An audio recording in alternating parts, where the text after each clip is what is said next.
হচ্ছে কলব বা হৃদয়। যে আল্লাহকে পেতে চায় তার প্রথম শর্ত আত্মার পরিশুদ্ধি করতে হবে। এটার দলিল কোরআনে বলেন তো সবাই, আছে না নাই?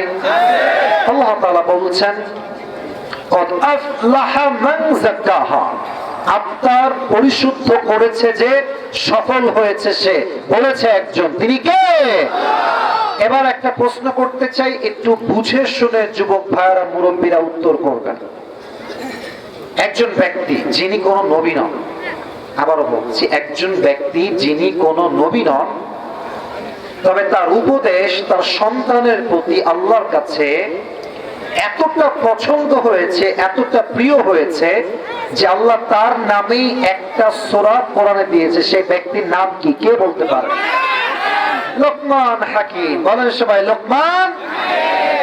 আচ্ছা, আমি একটা ছোট্ট ঘটনা বলতে চাই, আগে আপনাকে রেফারেন্স দিয়ে দেই। এটা আসছে ইবনু জারীর আত-তাবারী গ্রন্থের নাম, ইতিহাসে আসছে লোকমান হাকিম ছিলেন পেশায় একজন দাস বা গোলাম, কৃতদাস ছিলেন।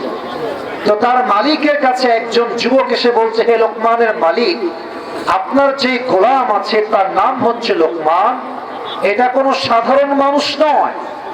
তার উইজডম, তার মেধা, তার জ্ঞান, তার প্রজ্ঞা এতটা মার্জিত, এতটা হাইলি কোয়ালিফাইড, যখন সে কোথাও রাখাল হয়ে ছাগল চড়াতে যায়, তার প্রজ্ঞাপূর্ণ কথা শুনতে হাজার হাজার মানুষের ভিড় জমে যায়। সুবহানাল্লাহ পড়বেন না আপনারা সবাই?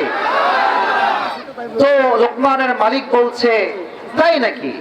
সে কি এতই চালাক, এতই বুদ্ধিমান? ঠিক আছে, আজকে আমি তার প্রজ্ঞা চেক করব, তার উইজডম কেমন, তার মেধা কেমন চেক করব।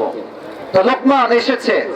এই প্রিয় ভাইরা, যা করবেন আস্তে, স্লোলি, গান বান করা যাবে না। হ্যাঁ, ওই একজন কয়ে যায়, হুজুর সাহেব, হুজুর সাহেব, ওই যে বামে বসেন, বসেন, ওখানে বসেন, বসেন। কেউ যদি মাহফিলের মাঝ থেকে উঠে যায়, লুঙ্গি টেনে ধরে বসাই দিবেন, তবে লুঙ্গি যেন খুলে না যায়। এই মাহফিলে আসা যাবে, বসা যাবে, ঘুমানো যাবে, উঠে যাওয়া যাবে না। যুবক ভাইরা, ঠিক কিনা বলো? তো এবার লোকমান তার মালিকের কাছে এসেছে। তো মালিক বলছে, লোকমান চল এদিকে আসো, তোমার সাথে একটা কথা আছে। লোকমান হাকিম বলছে, মালিক কি বলবেন আমাকে বলেন। মালিক ডাক দিয়ে বলছে, লোকমান তোমাকে একটা কাজ দিব, কাজটা তোমার করতে হবে। কি কাজ করতে হবে? মালিক ডাক দিয়ে বলছে, এখান থেকে তুমি চলে যাও, ইযহাব, যাও, ওয়াদবাশাতান, একটা ছাগল জবাই করো।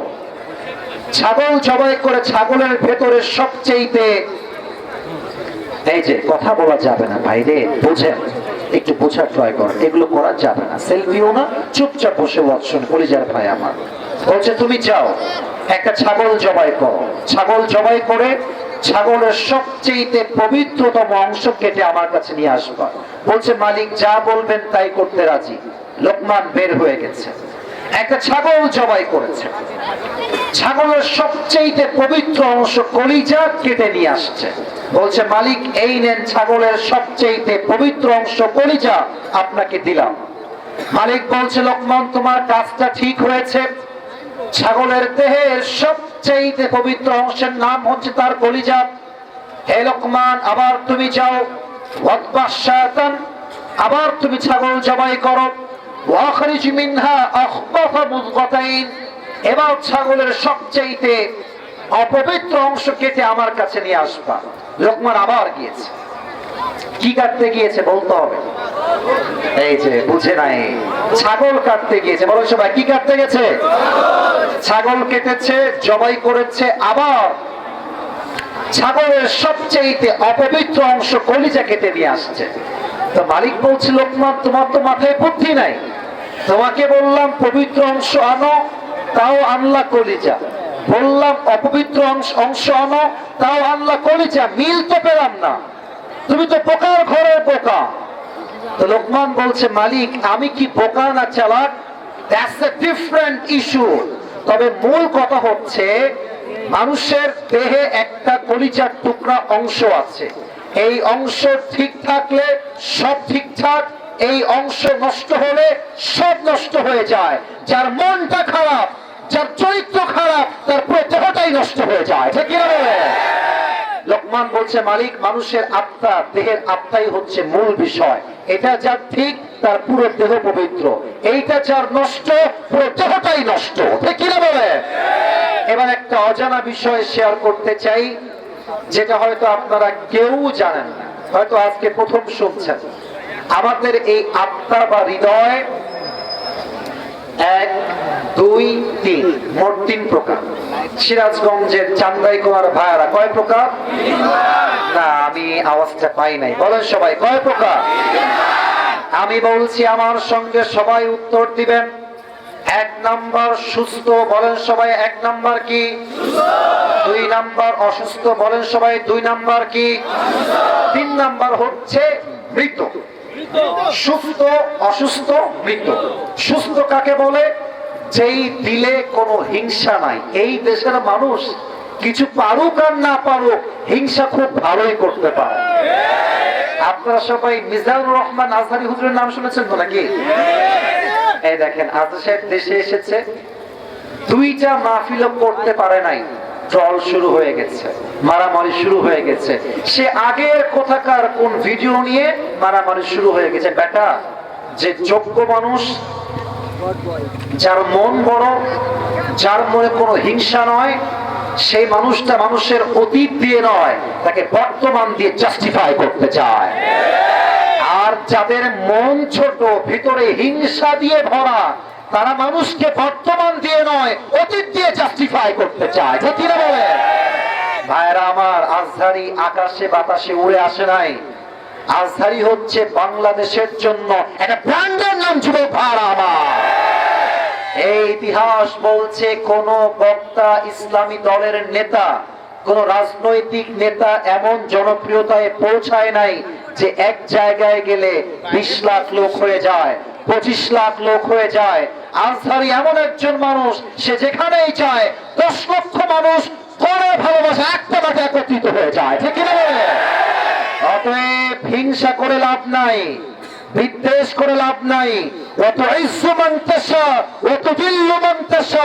जिसे अल्लाह इज्जत देना चाहता है, उसे कोई जिल्लत नहीं कर सकता, और जिसे अल्लाह जिल्लत देना चाहता है, उसे कोई बेइज्जत नहीं कर सकता, बाइज्जत नहीं कर सकता। ঠিক কি না বলে?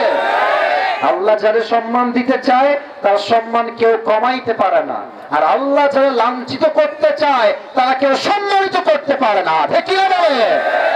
অন্তরটা পরিষ্কার রাখেন। 1 নাম্বার, এটা হচ্ছে সুস্থ দিল। 2 নাম্বার অসুস্থ। তবে অসুস্থ দিল বুঝতে হলে একটা উত্তর করতে হবে। আজকে কি বার? বলেন না, বলেন সবাই কি বার? এটা কি 2024 সাল না 25 সাল? উত্তর পেয়েছি। এবার মন ভরে গেছে। 24 সাল না 25 সাল? আচ্ছা, আপনাদের সিরাজগঞ্জ সদর হসপিটাল আছে না? ক্লিনিক, মেডিকেল হসপিটাল, বলেন সবাই আছে না নাই? আচ্ছা, সিরাজগঞ্জের যুবক ভাইয়েরা, মুরব্বী, আমার মায়েরা, বোনেরা, আমাকে সবাই শোনেন একটা কথা। আপনাকে যদি আমি আরো 100 বছর আগে নিয়ে যাই, 100 বছর আগের কথা, তখন কি এত বড় বড় হসপিটাল ছিল নাকি? ক্লিনিক ছিল নাকি? ডাক্তারের চেম্বার ছিল নাকি? এই যে আমার মুরব্বী আব্বাজানরা ভালো বুঝবেন, মুরব্বী যারা আছেন, তখন ছিল কবিরাজ বা হাকিম, কবিরাজ, ওঝা বা হাকিম। তো মনে করেন যে একটা যুবককে কিসে কেটেছে, বড় আগেই বুঝে যায় কিসে কেটেছে। এখন সেই যুবকটা তো মেডিকেল নাই, 1925 সালের কথা, 100 বছর আগের কথা। তো ওঝার কাছে এসেছে, বলছে, স্যার, আমার হাতের এই জায়গাতে সাপে একটা ছবল দিয়েছে, তো এটা কি বিষাক্ত সাপ নাকি বিষহীন সাপ, এটা চেক করবে কেমনে? তখন তো মেশিন ছিল না, টেস্টের কোনো মেশিন ছিল না, চেক করতো কেমনে? দেখেন, ছোট্ট একটা বাটি নিত, এক বাটির এক সাইডে লবণ রাখতো, আর এক সাইডে মরিচ, বেটে মরিচ রাখতো। যেই যুবককে সাপে কেটেছে বলছো, ভাই এদিকে আসো, তোমার জিহ্বা বের করো। তার জিহ্বার ভেতরে মরিচ দেওয়া হতো, আর বলতো ভাই তোমার জিহ্বায় স্বাদ কেমন লাগে। যুবক যদি বলে যে স্বাদ তো আমার তো স্বাদ মাশাআল্লাহ এখন ঝাল ঝাল লাগছে, তো তিনি বুঝতেন যে এটা কোনো বিষ ধর স্বাদ নয়। আর যদি মরিচ দেওয়ার পরে বলতো যে ভাই